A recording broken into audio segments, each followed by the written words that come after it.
코무로 테츠야 사단 특집 상편과 중편에 이어 이번 영상에서는 코무로 테츠야의 음악 커리어에 있어 최고의 아웃풋이라고 할 수 있는 아무로 나미에와 코무로 붐의 막판을 화려하게 장식했던 스즈키 아미, 그리고 안타깝게 코무로 붐의 버프를 타지 못했던 히토미와 토코에 대해 한번 이야기해보도록 하겠습니다.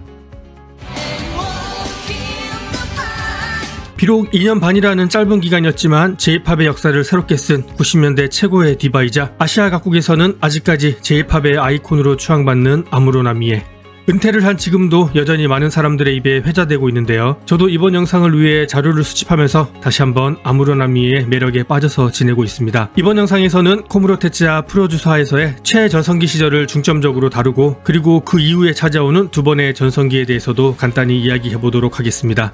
아무로 나미에는 1992년에 슈퍼몽키즈의 멤버로 데뷔를 하는데요. 이 당시 이야기는 90년대 일본 걸그룹 열전에서 다뤘으니 꼭 한번 봐주시면 감사하겠습니다. 안타깝게도 슈퍼몽키즈는 이렇다 할 히트곡을 내지 못한 채 팬들의 관심에서 서서히 멀어지게 되는데요. 1995년에 에이벡스의 마츠우라 마사토의 프로듀서하에 유로비트 3부작 Try Me,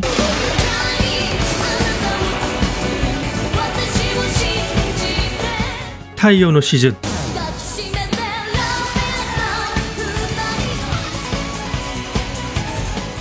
스탑 더 뮤직을 발매하는데 이 세 곡이 연속으로 히트를 치면서 아무로 나미에는 드디어 큰 주목을 받게 됩니다. 그리고 이 시기에 마츠우라 마사토를 통해 그의 음악 파트너였던 코무로 테츠야를 만나게 되는데, 이 만남이 아무로 나미의 인생을 180도 바꿔버리게 됩니다. 1995년 10월에 코무로 테츠야가 프로듀스를 맡은 첫 번째 싱글 바디필즈 이그짓을 발매하면서 EMI에서 에이벡스로 이적을 하게 되는데요. 이 바디필즈 이그짓은 최고 순위 3위를 기록하고 82만 장이 팔려나가면서 아무로 나미에를 일약 스타덤에 올려놓습니다. 격한 춤을 추면서도 CD를 삼킨 듯한 미친 라이브를 하는 영상이 어둠의 경로를 통해 우리나라에도 소개되면서 이 곡은 자국인 일본뿐 아니라 한국을 포함한 아시아 각국의 아무로 나미의 인기에 불을 지핀 곡으로도 유명하죠. 후속곡인 체이스 더 찬스로 데뷔 3년 만에 드디어 오리콘 싱글 차트 1위를 기록함과 동시에 136만 장의 판매고를 올리면서 이 곡으로 아무로는 그의 홍백가업전에도 첫 출연을 하게 됩니다. 1995년이 아무로 나미의 붐의 예열 과정이었다면 1996년부터 아무로는 본격적으로 일본 열도를 뒤흔들어 놓는데요. 1996년에 발매한 Don't Wanna Cry,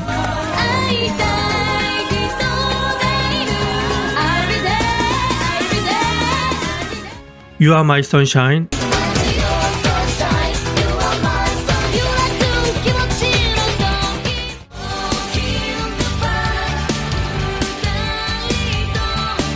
Walk in the Park, 이 세 곡이 모두 1위에 오르고 밀리언셀러를 기록합니다. 그리고 1996년 7월에 발매된 두 번째 정규 앨범 스위트 19 블루스는 첫 주에 192만 장이 팔려나가고 8주 차에 누적 판매량 300만 장을 돌파하면서 1996년 당시 오리콘 집계 앨범 초동 최고 판매량과 여성 솔로 가수 앨범 최고 판매량을 갱신하게 됩니다. 뿐만 아니라 아무로는 Don't Wanna Cry로 제38회 일본 레코드 대상에서 최연소 대상을 수상하면서 당시의 모든 기록들을 새롭게 갈아치워버립니다.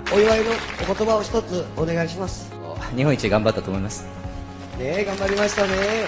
아무로 나미에는 남성에게뿐 아니라 10대 여학생들의 교주라고 불릴 정도로 같은 여성들에게 폭발적인 인기를 누리면서 여성들의 워너비로 부상하는데요. 아무로의 패션을 흉내내는 여성들을 일컫는 아무라가 그의 유행어 대상으로 선정이 될 정도로 아무로의 인기는 하나의 사회 현상으로 대두되었습니다. 아무로의 인기는 경제적인 효과로도 이어졌는데요. 헤이헤이헤이에 출연했을 때 다마고찌에 빠져있다고 하자 그 다음날 바로 다마고찌 품절 사태가 일어났으며 훗날 결혼 기자회견 때 입었던 버버리 스커트가 완판된 건 유명한 이야기죠. 2021년에 카라 토모미가 결혼 기자회견 때 같은 옷을 입고 나와서 큰 화제가 되기도 했습니다.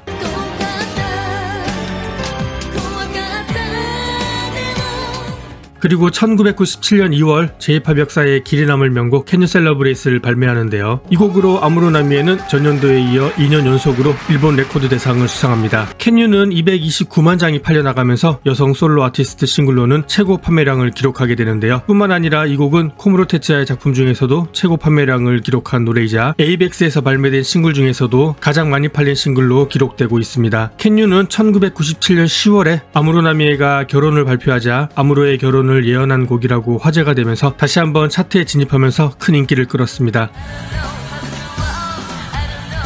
Can You Celebrate의 열풍으로부터 3개월 후에 발매된 후속곡 How to Be a Girl도 무난히 1위에 오르는데요. 1997년 10월 22일 갓 20살이 된 아무로 나미에는 14살 연상의 샘과 속도 위반 결혼을 발표해 일본 열도를 발칵 뒤집어 놓습니다. 이 둘의 결혼 소식이 그날 모든 뉴스에 톱을 장식하고 호해 신문이 나올 정도로 큰 화제가 되었는데요. 결혼 기자회견 당시 아무로가 입은 버버리 스커트가 완판되고 그의 아무로 나미에가 출연한 홍백가합전의 순간 시청률이 60%를 넘을 정도로 일본은 온 나라가 아무로 나미의 결혼으로 들썩거렸습니다.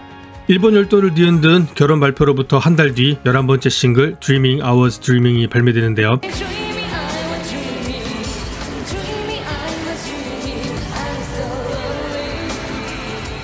이 싱글의 자켓 사진은 개인적으로 아무로 싱글 중에서 가장 좋아하는 사진이기도 합니다. 아무로는 이 곡을 마지막으로 출산을 위해 활동 중지에 들어가는데요. 활동 중지 기간 중인 1998년 1월 28일에 첫 번째 베스트 앨범 181920를 발매하는데 이 앨범은 수록곡 12곡 중 오리콘 싱글 차트 1위를 차지한 곡이 7곡, 100만 장 이상이 팔린 싱글이 5곡, 일본 레코드 대상을 수상한 2곡이 수록된 그야말로 아무로 나미의 최전성기 시절의 정수를 그대로 담은 앨범인데 이 앨범은 총 169만 장이 팔려나가면서 아무로의 식지 않는 인기를 확인시켜줬습니다.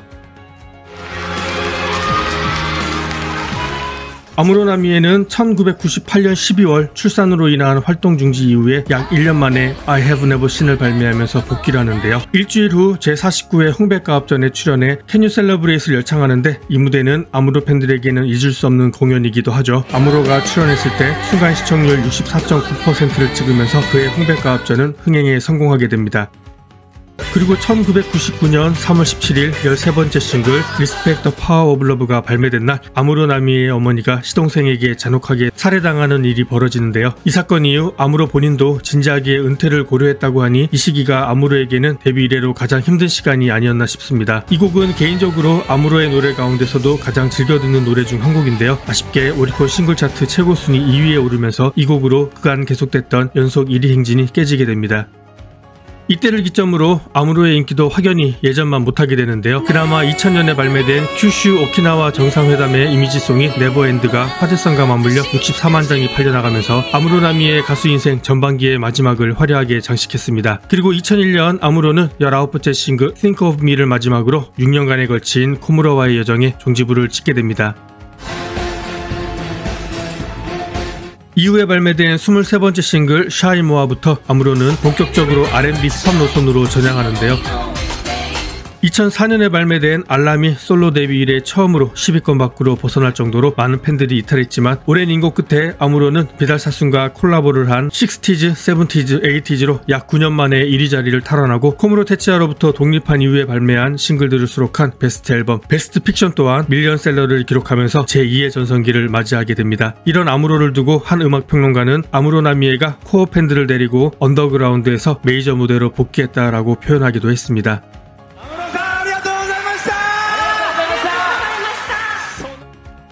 그리고 2017년 9월 20일 아무로는 자신의 공식 홈페이지를 통해 2018년 9월 16일자로 전격 은퇴를 발표해 팬들을 멘붕 상태에 빠뜨리는데요. 비단 팬들뿐 아니라 스가 요시히데 당시 관방장관 또한 매우 아쉽다는 코멘트를 남길 정도로 아무로의 은퇴 발표는 전 국민적인 관심사였습니다. 이때부터 1년간 아무로를 향한 일본인들의 관심은 그녀의 최전성기를 방불케 했는데요. 아무로 나미의 마지막 투어는 총 관객수 80만 명을 동원하면서 솔로 아티스트 역대 최다 관객수를 기록했으며 이 마지막 투어를 담은 DVD와 마지막 베스트 앨범 파이널리는 100만 장 이상의 판매고를 기록하기도 했습니다. 코무로 시대 이후의 활동에 대해서도 언젠가 다시 한번 자세히 다루도록 하고 이번 영상에서는 이쯤에서 마무리 짓도록 하겠습니다.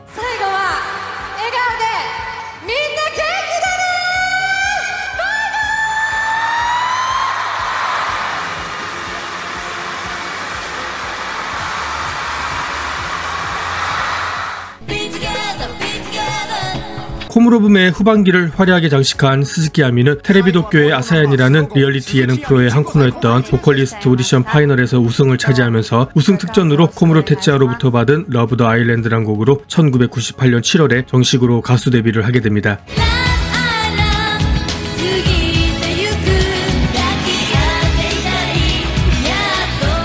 이 곡은 코무로 테츠아의 네임밸류에 힘입어 오리콘 차트 5위를 기록하고 28만 장이 팔려나가는데요. 1999년에는 코무로 테츠아와 그의 음악 파트너인 쿠보 코지의 곡으로 채워진 데뷔 앨범 SA를 발매하는데 이 앨범이 180만 장의 판매고를 올리면서 스즈키 아미는 꺼져가는 코무로 붐의 마지막 주자로 급부상하게 됩니다. 스즈키 아미는 같은 해에 가수로 데뷔한 하마사키 아유미와는 아유파와 아미고파를 형성할 만큼 초창기 최대 라이벌이기도 했는데요. 데뷔 초반에는 아무래도 코무로 테츠아 영향도 있고 해서 가수로서는 스즈키 아미 쪽이 조금 더 주목을 받았지만 1999년 7월을 기점으로 판도가 뒤집히기 시작합니다. 1999년 7월 4일 스즈키 아미는 비투게더를, 하마사키 아유미는 보이스 앤 걸스를 같은 날에 발매하는데요. 첫 주에 비투게더가 1위로 핫샷 데뷔를 하고 보이스 앤 걸스는 2위를 기록하지만 다음 주에 보이스 앤 걸스가 1위로 치고 올라오면서 3주 연속 1위를 하면서 상황이 역전되기 시작합니다. 비투게더는 스즈키 아미에게 첫 1위를 안긴 곡인데다 86만 장이라는 높은 판매고를 올리기도 했지만 하마사키 아유미는 보이스 앤 걸스로 첫 밀리언셀러를 기록하면서 여고생을 중심으로 폭발적인 인기를 누리게 됩니다. 스즈키 아미는 1999년 9월에 8번째 싱글 Our Days를 발매하는데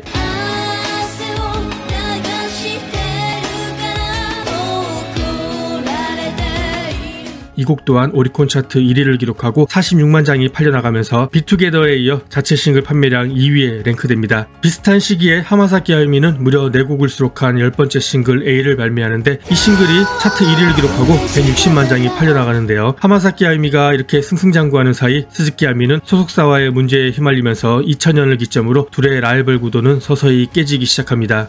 코무로 테츠아의 전폭적인 지원 아래 첫 번째 앨범에 이어 두 번째 앨범 인피니티 18 볼륨 1 역시 밀리언셀러를 기록하는 등 여전히 높은 인기를 누렸던 스즈키 아미였지만 2000년에 발매된 12번째 싱글 리얼리티를 마지막으로 한동안 활동 중지에 들어가게 되는데요. 2000년 7월에 소속사 대표가 탈세 혐의로 체포되는데 이를 계기로 스즈키 아미의 아버지는 소속사와의 계약 종료를 주장하고 나섭니다. 하지만 소속사 측이 이를 거부하자 스즈키 아미의 아버지는 소송을 제기하는데 여기서 스즈키 아미의 아버지는 당시 라이벌이었던 하마사키 아유미에 비해 자신의 딸의 소득이 현저히 낮았음을 주장합니다. 결과적으로 소속사와의 계약 종료 주장이 받아들여지면서 스즈키 아미는 개인 소속사를 설립하면서 독립하게 되지만 일본은 전통적으로 연예인이 소속사에서 나와 독립을 하게 되면 일자리를 잃으면서 인기가 떨어지는 일이 많은데요. 요즘에는 일본의 공정거래위원회가 나서서 어느 정도 개선이 되고 있다고 하지만 당시에는 스즈키 아미도 예외는 아니어서 독립 후에는 부득이 활동 중지에 들어가야 했습니다. 2004년에는 당시 어떤 레이블에도 소속되어 있지 않았던 관계로 쯔오이 키즈나와 Forever Love를 인디로 발매하면서 깜짝 복귀를 하는데요. 2005년에 ABEX에서 13번째 싱글 Delightful을 발매하면서 약 4년 만에 메이저 무대에 복귀를 하게 됩니다.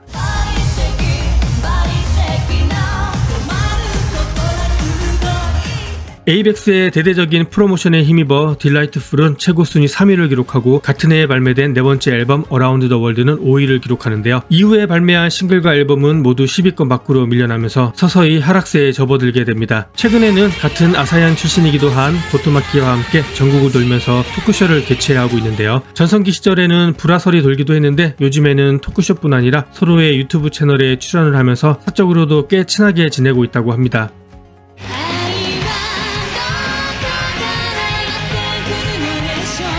어렸을 때부터 연예인이 꿈이었던 히토미는 중학생 때부터 수많은 오디션에 참가를 했는데요. 이때 우연히 코무로 테츠아의 눈에 띈 히토미는 1994년에 코무로가 작곡가 편곡을 맡은 렛츠 플레이 윈터로 데뷔를 하면서 코무로 패밀리의 일원으로 큰 주목을 받게 됩니다. 하지만 이 곡은 안타깝게 차트 진입에 실패하게 되는데요. 두 번째 싱글인 We Are Lonely Girl은 61위에 그치고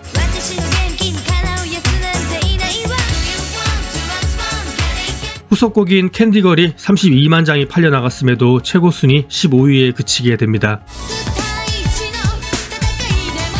1996년에 발매된 다섯 번째 싱글 섹시가 9위를 기록하면서 데뷔 1년 반 만에 처음으로 탑10 히트곡을 내게 됩니다. 1997년에 발매한 8번째 싱글 비즈나우가 싱글 차트 4위를 기록하면서 그때까지 발매한 싱글 중에는 최고 순위를 기록하게 되는데요. 팬들에게는 By Myself도 많은 사랑을 받았지만 1997년이면은 코무로 패밀리들이 날고 기던 때였음을 감안하면 어디까지나 상대적이긴 하지만 히토미는 코무로 패밀리 중에서도 최약체로 평가를 받는데요. 음악 평론가뿐 아니라 히토미 자신도 스스로를 코무로 패밀리의 오치코보레라고 칭할 만큼 코무로 프로듀서 하에서는 이렇다 할 큰 히트곡을 내지 못하고 1998년에 발매한 소라를 기점으로 코무로 테츠아의 품을 떠나 독립을 하지만 이후로는 차트 성적이 더 저조해지는데요.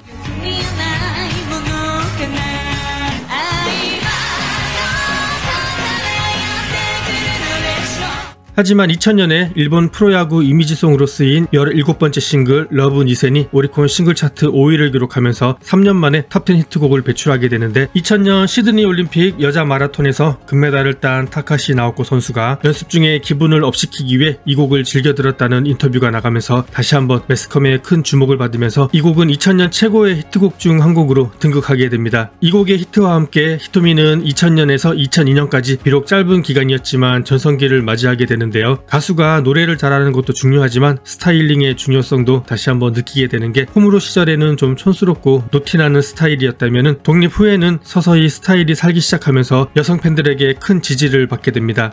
타케노우치 유타카와 히로스에 료코가 출연한 드라마 데키차타 케콘의 주제가로 쓰인 Is It You가 많은 사랑을 받았는데, 이때는 신주쿠나 시부야에 놀러를 가면은 항상 매장에서 이 노래가 흘러나왔던 기억이 납니다. 이누야사의 오프닝송으로 쓰인 I Am이 7위를 기록하고 2002년 1월에 발매된 23번째 싱글 사무라이 드라이브가 3위에 오르면서 가수로서의 커리어에 정점을 찍게 되지만, 2002년에 일반인과 결혼을 하면서 한동안 휴식기에 들어갔는데요. 물이 들어왔을 때 열심히 노를 저어야 했는데 복귀 이후에는 2년간의 전성기가 무색할 정도로 급격하게 하향세에 접어들게 됩니다. 결혼 생활도 그다지 순탄치 않았던 것 같습니다. 2번의 이혼을 겪고 2014년에 다시 재혼을 했는데요. 현재 내 아이의 엄마이기도 한데 2009년 첫째를 임신했을 당시 임신 중에 올누드 사진집을 출간해서 큰 화제를 모으기도 했습니다.